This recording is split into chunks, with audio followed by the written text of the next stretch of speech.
I have my monthly favourites for you. So this is the favourites and a few fails from the month of May. I can't believe it's June, honestly, and it's such a shame because I'm actually filming this on the first day of June and the weather has been gorgeous the last like few days in a row, and today it's just gone a bit, like it was lovely this morning and it's just really dull and it looks like it's going to pour from the heavens any minute. So first official day of summer really, and I'll get on with the products anyhow and show you. I'm going to start with the good stuff, of course. So I think I've only a couple of skincare bits to show you.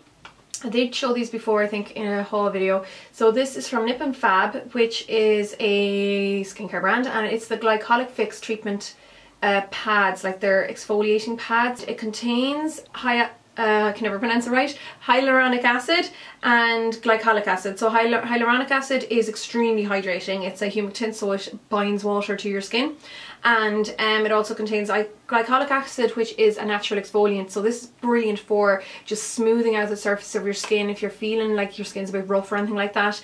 It's just brilliant. But also the pads that are in it, there's 60 of them, and they're just these really thin little pads here, but there's texture on them, so if you use the textured side, it does work as a physical exfoliant as well. So it's really good at just smoothing out the face and really does give it a lovely fresh feel. I really love these. Sometimes I'll use them twice a day, usually just once a day, and it's before you moisturize but after you cleanse, and you don't need to rinse it off or anything because you want to leave the hyaluronic acid in that and the glycolic acid in that on to do their job. So that's brilliant. I think it was only about €11. I got it in Cara Pharmacy. I think you can get it in Boots as well, and yeah, that's that. So then the other two skincare products are these guys by Roche Posay. So I think I did already show these in another video. They're the Redermic C. So y'all know I use the Redermic Or, which are the retinol treatments for nighttime.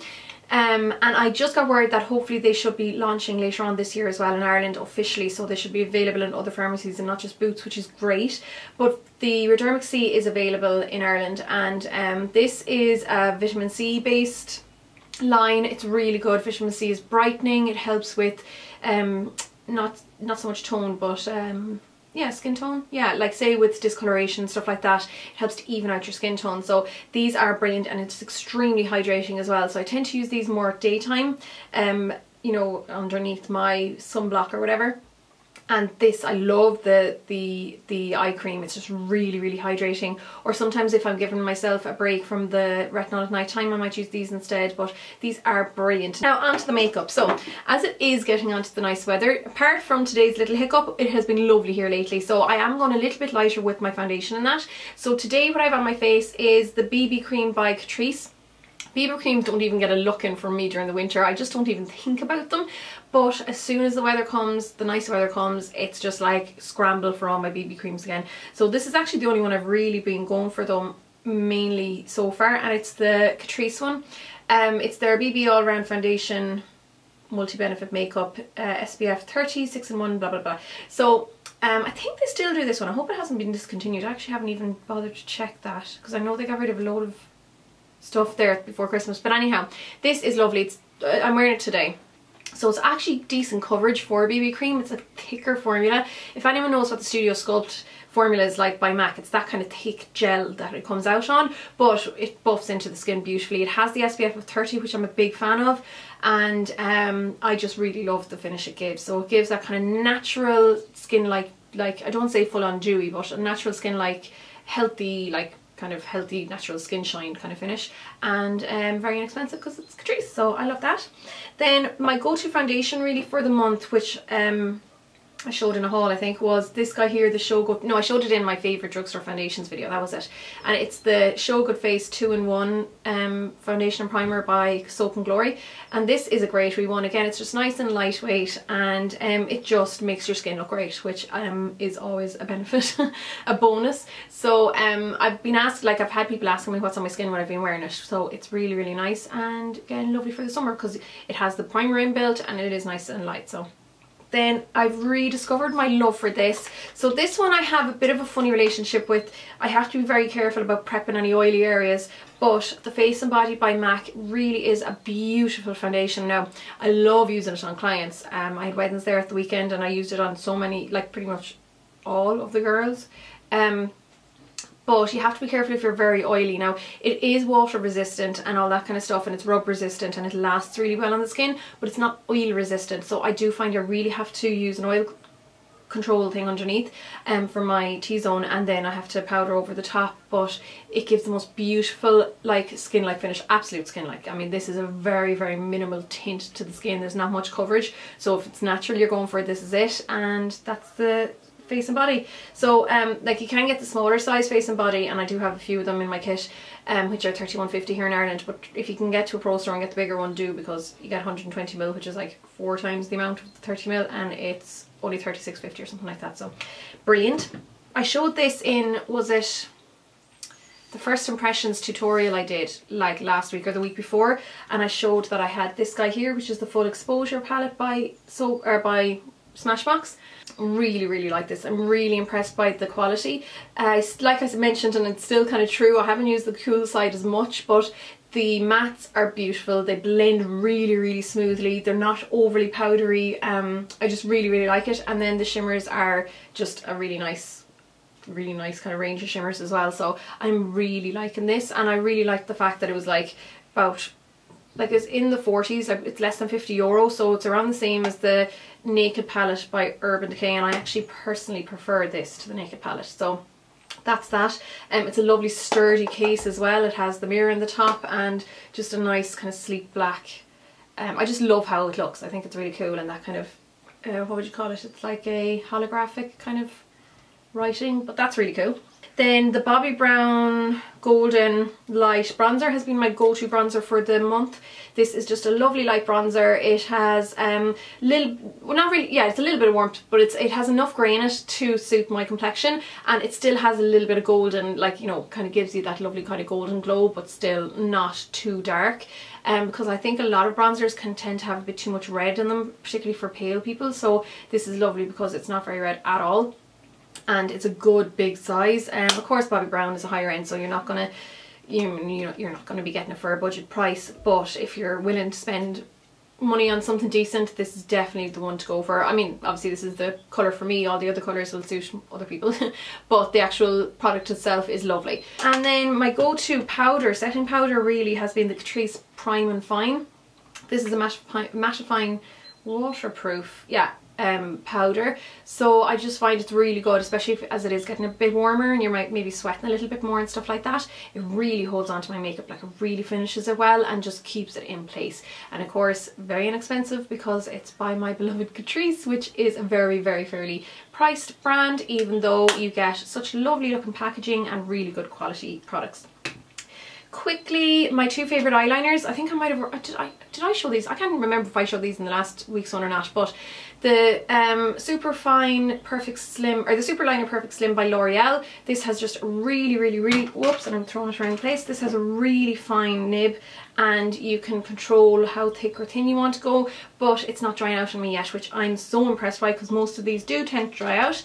And then of course I have my Physicians Formula Lash Boosting Gel, the 2-in-1, and the reason I'm adding this, because I've showed it a million times before, is but I've been using it to death this month because Physicians Formula officially are launching, I think today here in Ireland on the 1st of June, and it means I won't have to like cradle this and be careful of using it up because I'll be able to get it easily now. So I'm so happy about that, and I have 2 of these on the go at the moment and I have a backup, but I'm just know I'm going to go into the shop and buy like 20 million of them when they do come. And as far as I know, Care Pharmacy here in Salthill and Galway will have it, and they also have NYX, and I did buy NYX stuff this morning, but I'm going to be showing that in a haul video. So this is just the best, like hands down the best. Now you have to go for the ultra black if you want the black one, because the black apparently isn't very black at all, it's kind of a grey, so go for the ultra black of this if you're going for it.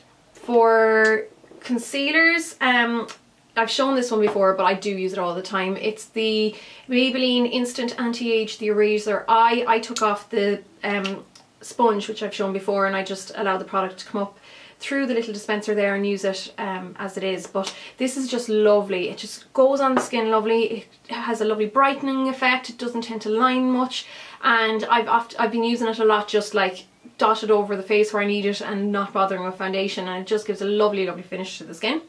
And then these guys, which are much more higher end, they're from Estee Lauder, and it's the Double Wear Stay in Place Flawless Wear Concealer. Of course, these are from the department store. They're high end, but they're very, very good. They're basically, I heard they were meant to be like a dupe for the MAC Pro Longwear concealers, but less liable to dry on the skin or whatever. But these still do seem to set and last a long time, but they're really, really lovely. I'm really enjoying these. I was using them on clients there at the weekend and I was really impressed with how they looked. And the colours I have are the light and warm light.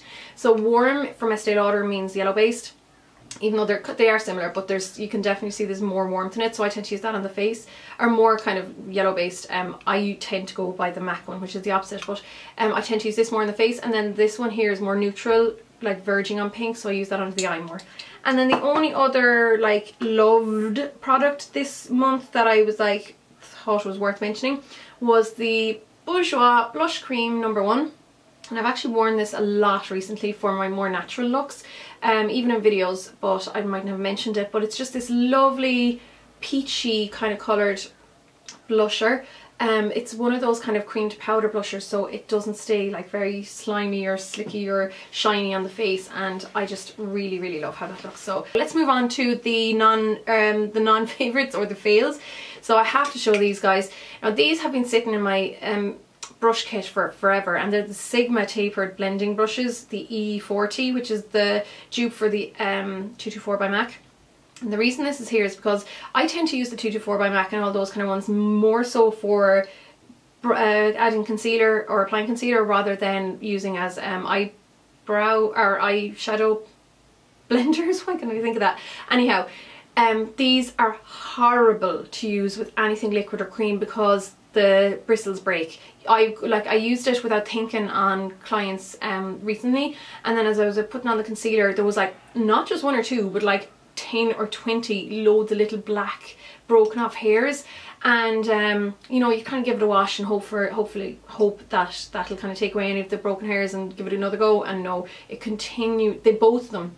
And this one is the older one when it was still called the SS224. This one is slightly newer when it changed to the E40. Both of them just always break. Now I won't throw them away because I will use them maybe just for setting powder with dry products, even though you still get the odd little bit of black coming off, but nowhere near as much.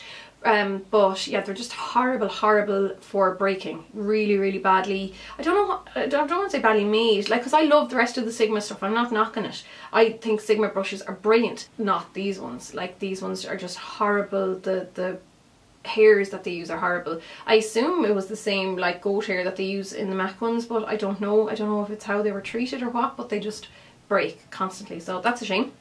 Then this guy here by No. 7, it's a heat eyelash curler, and I haven't, now in all fairness I hadn't used it in a few months, but I went to use it and then it didn't work, so I just put in a new battery and tried to use it again, didn't work. Tried another battery just in case, didn't work. So I've no idea why it's like totally died.